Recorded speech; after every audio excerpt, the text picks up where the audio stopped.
Bakit ngayon ka na dapat kumuha ng iyong insurance with investment at hindi mamaya pa? Alam mo ba na sa isang taon na pagitan, malaki ang kaibahan?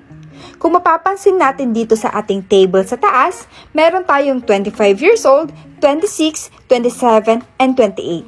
Alam nyo ba na kung si age 25 ay nag-retire at the age of 60, meron siyang projected fund value na nasa 2.1 million.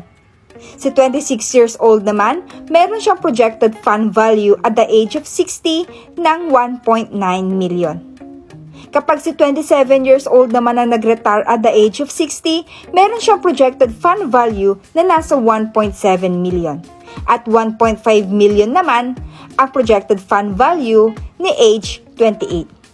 Kaya kung mapapansin natin, isang taon lang ang naging pagitan, malaki ang naging kaibahan. Kaya ito na ang best time na mag-start ka na ng iyong insurance with investment. Kaya email mo na ako para sa iyong sample proposal.